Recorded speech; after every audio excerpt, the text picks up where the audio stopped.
أهلا وسهلا بيكم وحلقة جديدة من حلقات درب كلبك مصر.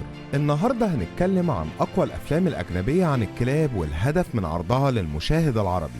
لو لسه ما اشتركتش في القناة انزل واعمل اشتراك وفعل الجرس عشان يوصلك كل جديد. يلا بينا.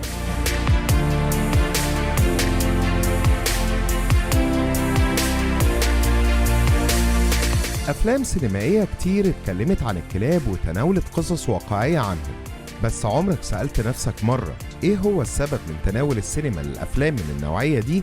في الحلقة دي هقولك كل اللي حابب تعرفه عن أقوى الأفلام الأجنبية اللي اتكلمت عن الكلاب والسبب وراء إنتاج هذه النوعية من الأفلام، بس محتاج منك تركز معايا حبتين.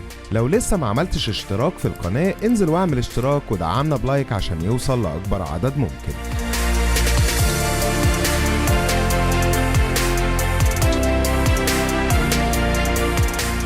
في عام 1972 وأثناء طرح الأفلام السينمائية في دور العرض يفاجأ الجمهور الأمريكي بعرض فيلم اسمه عصابة الكلاب، واللي كان أمر جديد على محبين السينما في الوقت ده. فيلم أبطاله من الكلاب وكمان من فئة الدوبرمان، واللي بيناقش إمكانية تسخير الكلاب للقيام بأعمال سرقة لأحد البنوك من خلال حرامي صاحب عقلية شيطانية.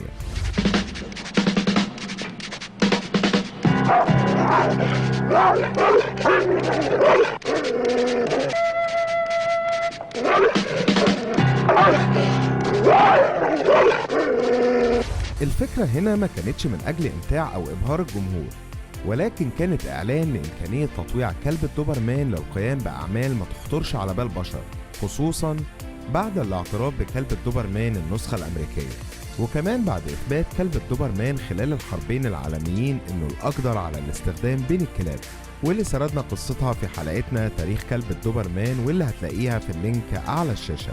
وبعد فترة يتم الإعلان عن أفلام الكلاب كأحد الجوانب اللي بتتبناها السينما الأمريكية واللي ما كانتش من أجل عيون الجمهور، ولكن كان السبب من وراها إمكانية نقل صورة ذهنية عن قوة وقدرة أمريكا في استخدام الكائنات وتطويعها للقيام بأعمال ما يقدرش غيرهم القيام بيها. ومن أمثال الأفلام دي فيلم بيتهوفن وإير بي ودي ودالميشن وإيد بيلو. On lead, we got my best girl Maya. This is Shorty, all brawn and no brain. But we love him. That's Max. He's still in training. The granddaddy of the bunch, old Jack. You in or out, buddy? Translation? That'd be out. وبيبدأ عصر جديد من عالم سينما الكلاب في أمريكا، وهو عالم إظهار القوة والتنميط، واللي بدأ تحديداً بعد أحداث 11 سبتمبر. وقامت فيها السينما الأمريكية في الوقت ده باستعراض قواها السينمائية من أجل التأثير على عقول فئة جمهور المحبين للكلاب في العالم العربي، خصوصاً بعد وصول معلومة مغلوطة ليهم عن الشعوب الإسلامية إنها شعوب ما بتحبش الكلاب. Remember, Iraqis, they don't like dogs. It's in their religious teachings and they damn sure don't like ours. There's a bounty on canine handlers and an even bigger bounty on female canine handlers, which... وكمان معلومة تانية تخدمهم في قضية تانية وهي الحرب على الدين الإسلامي، وهو إن الشريعة الإسلامية بتحرم اقتناء الكلاب، مع العلم إن الشريعة الإسلامية بتحط شروط لاقتناء الكلاب، واللي ظهر بداية التعبير عنها في فيلم ماكس عام 2015. We're so proud of you both. Oh, you hear that, Max? Say hi. Come say goodbye to your brother. Justin. Leave him be. I'm just over here dealing with a minor insurgency. He's trying to save the whole universe. وكانت قصته بتدور حوالين شاب بيخدم في الجيش الأمريكي أثناء حرب أمريكا على الأفغان، وكان مسؤول عن تدريب وتكليف كلب يدعى ماكس من نوعية المالينوا للقيام بالكشف عن مناطق تخزين السلاح والكشف عن المتفجرات والألغام، في محاولة خاصة جدا لإظهار الأفغان بأنهم غدارين وغير مسالمين. والصراحة هم كانوا بيتكلموا عن المسلمين عامة، واللي ظهر ده من خلال أكتر من فيلم، مع العلم إن الأفغان هم أصحاب الأرض، وأظن أثبتت السنين إنهم ما كانوش ليهم أي يد في أحداث 11 سبتمبر. Why is it just a bunch of old people here? Where are the young studs? Why not you? No fear. We have surveillance of this village. We know you're selling weapons to the Taliban. Where's your supply?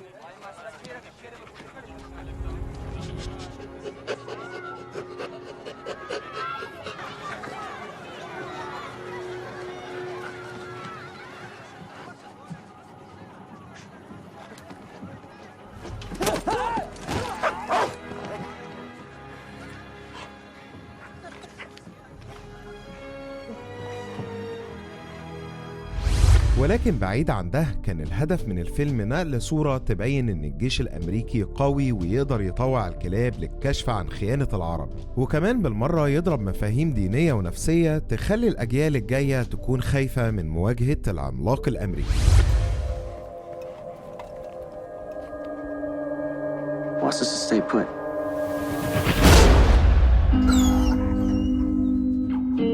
Nose of a dog, the heart of a Marine. Sounds like a hero to me.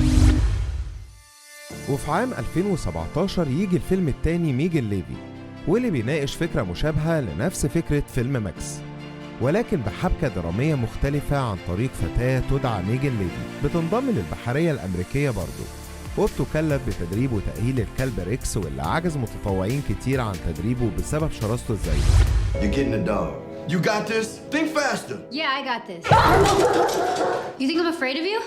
Lay down. Rex, lay down.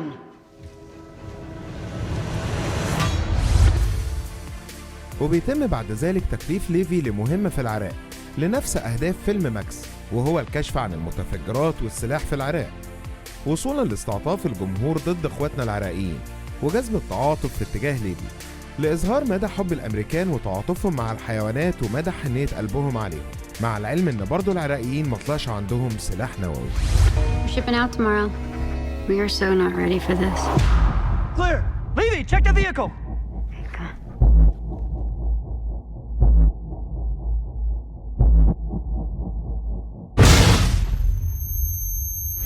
ومع هدوء الحرب الأمريكية ضد الأفغان والعراقيين بتعود السينما الأمريكية مرة تانية لاتزانها، وبيتم استعراض نوع جديد من أفلام الكلاب، بس المرة دي بشكل مختلف عن الشكلين الأولانيين، في محاولة لنقل فكرة مختلفة المرة دي، وهي سينما الاستعراض والتعاطف، واللي ظهرت من خلال أفلام زي فيلم توجو وأدوجز واي هوم وذا كول أوف ذا وايلد، واللي بيتم من خلالها جذب شريحة أكبر من محبين الكلاب من أجل السيطرة على عقولهم من خلال السينما الأمريكية، واللي بتمكنهم من استخدام الجمهور ده في أي فترة تقوم فيها أمريكا بالحرب على أي دولة عربية من أجل جذب تعاطف الناس معاها.